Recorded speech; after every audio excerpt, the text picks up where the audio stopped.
주간의 새로운 소식을 빠르게 전합니다. 뉴스에 피드백을 더한다. 주간 뉴스 피드.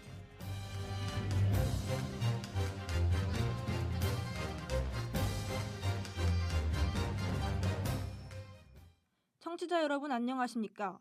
최신 시사 문제를 키워드를 통해 해석해드리는 키워드 뉴스입니다. 먼저 이번 주 언론을 뜨겁게 달군 소식입니다. 작곡가 모차르트의 미공개 작품이 독일에서 발견됐습니다. 1791년 사후 233년 만에 새 음악입니다. 독일 라이프치히의 도서관은 모차르트의 음악 작품을 정리하던 중 이 악보를 발견했습니다. 악보는 7개의 짧은 악장으로 구성되어 있는데 현지 시간 지난 19일 12분 동안 처음 연주됐습니다. 모차르트가 10대 초반에 작곡한 걸로 추정되는 이 곡의 제목은 아주 작은 밤의 음악입니다. 모차르트의 가장 유명한 작품 중 하나인 현악 세레나데 13번, 작은 밤의 음악과 비슷한 제목입니다. 3살 때부터 작곡을 시작한 천재에 잊혀졌던 이 음악은 여동생에게서 영감을 받은 작품으로 보인다고 합니다. 오늘 톱합을 키워드는 서양 음악입니다. 이번 현악 3중주는 19일 짤즈부르크에서 세계 초연된 이후 21일 라이프치히에서도 연주됐습니다. 모차르트 전문 연구기관인 오스트리아 짤즈부르크의 모차르트 영재단은 2021년에도 모차르트가 17세 때 작곡한 미발표 피아노 곡인 알레그로 디장조를 공개했습니다. 당시 한국인 피아니스트 조성진이 이 곡의 세계 초연을 맡았습니다. 모차르트의 신곡 발표 이외에도 이탈리아의 오페라 작곡가 푸치니 서거 100주년, 베토벤 심포니 9번 초연 200주년 등 올해는 다양한 작곡가들의 음악사적으로 의미 깊은 해입니다. 한국 음악인들의 화력도 크게 눈에 띄고 있습니다. 현재 잘 알려진 조성진과 이윤찬, 정경화, 클라라 주미강을 넘어 세계 3대 음악 콩쿠르로 꼽히는 퀸 엘리자베스 콩쿠르에서 2024년 콩쿠르 입상자 6명 중 한국계가 2명 포함됐습니다. 한국계 미국인 엘리 최는 3위에 오르는 성과를 거뒀습니다. 클래식의 열풍이 점점 두드러지는 가운데 한국 음악인들의 행보가 기대되는 한 해가 될 것으로 보입니다. 지금까지 키워드 뉴스였습니다.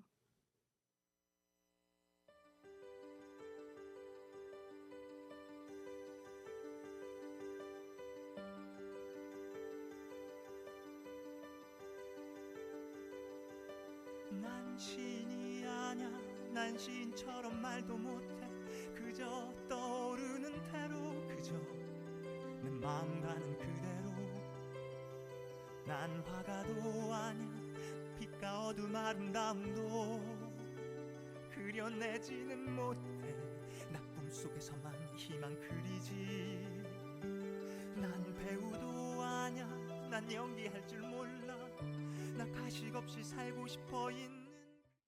지난 23일 이스라엘군이 무장정파 헤즈볼라 근거지인 레바논 일대를 공습해 2,400여 명에 달하는 사상자를 냈습니다. 레바논이 제2의 가자가 되고 이란도 전면전에 합세할 수 있다는 우려가 커지고 있습니다.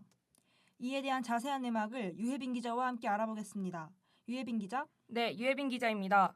먼저 이번 이스라엘의 레바논 공습은 어떤 상황인가요? 레바논 보건부는 이스라엘군의 폭격으로 최소 558명이 사망하고 1,800명이 부상을 입었다고 밝혔습니다. 사망자 중에는 여성 94명과 어린이 50명이 포함됐습니다. 이스라엘군은 레바논 남부와 동부에 헤즈볼라 거점을 폭격해 주거 지역에 은폐되어 있던 미사일과 로켓 발사대, 무인기 등 목표물 1,600여 개를 타격했다고 주장했습니다. 양측의 교전은 이튿날인 24일까지 이어졌으며 이는 2006년 이스라엘과 헤즈볼라 사이 전쟁 이후 최대 규모 공습입니다. 이스라엘의 레바논 공습에 대해 이란은 어떤 입장인가요? 헤즈볼라는 친이란 세력인 저항의 축 중 하나로 이란의 지원으로 유지되는 무장단체입니다.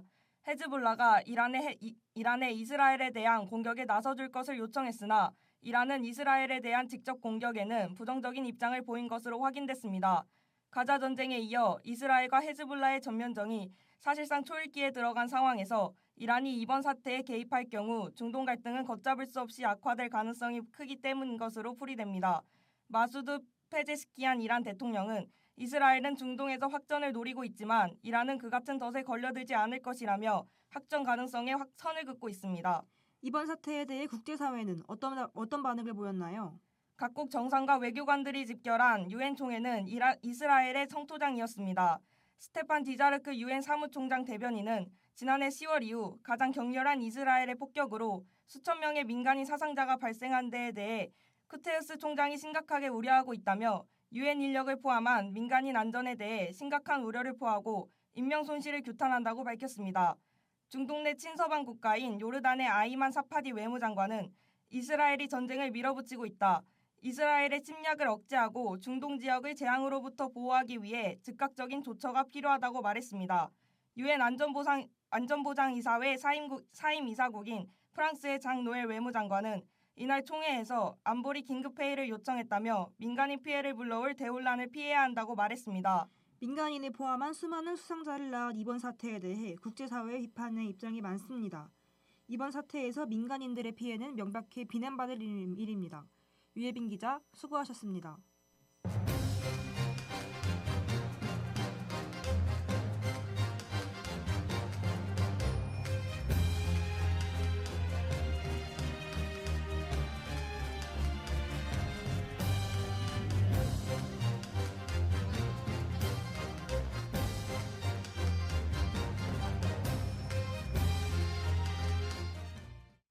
앞서 1부에서는 이스라엘의 헤즈볼라 공습에 대해 사건 전반을 알아보았습니다.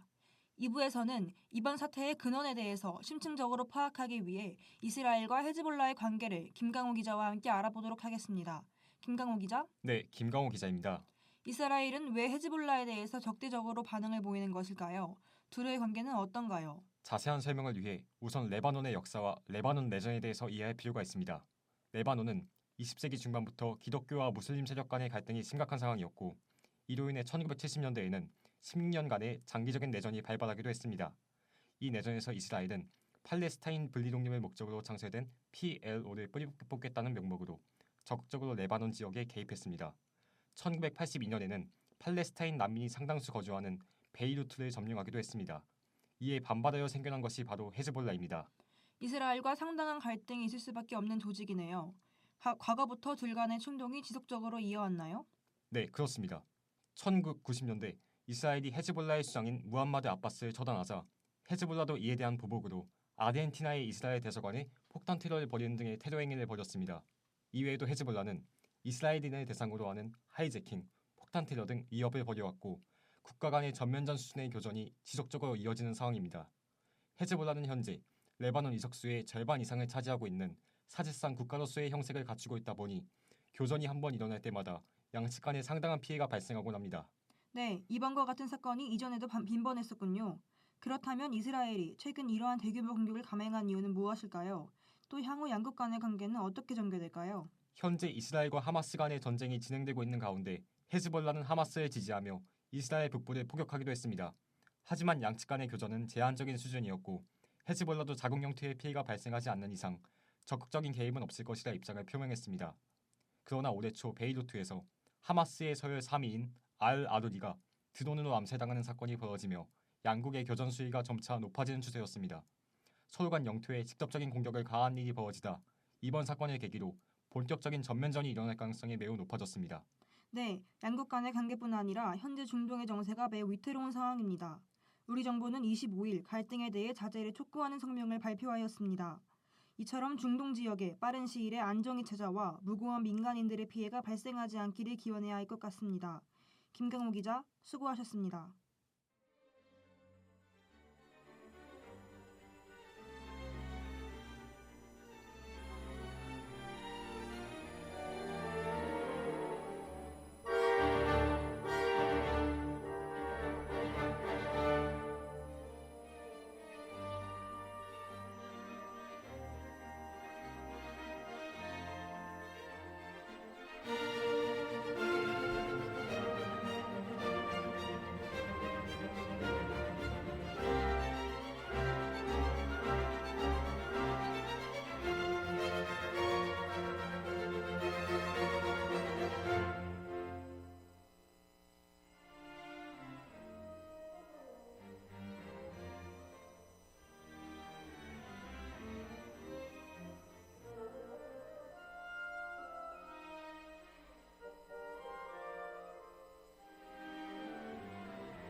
중동의 관계가 위태로운 가운데 북한이 올해 초 개성공단 남쪽의 지뢰를 매설하고 흙을 덮는 작업을 했던 것으로 군이 파악했습니다.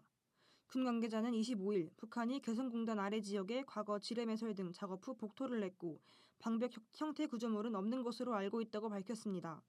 지뢰 매설은 올해 초쯤 이루어진 것으로 전해졌습니다.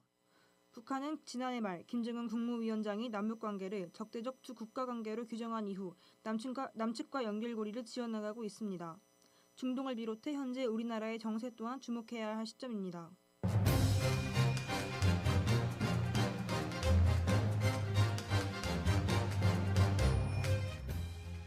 네, 주간 뉴스피드. 오늘은 여기서 마치겠습니다. 청취해주신 여러분 고맙습니다.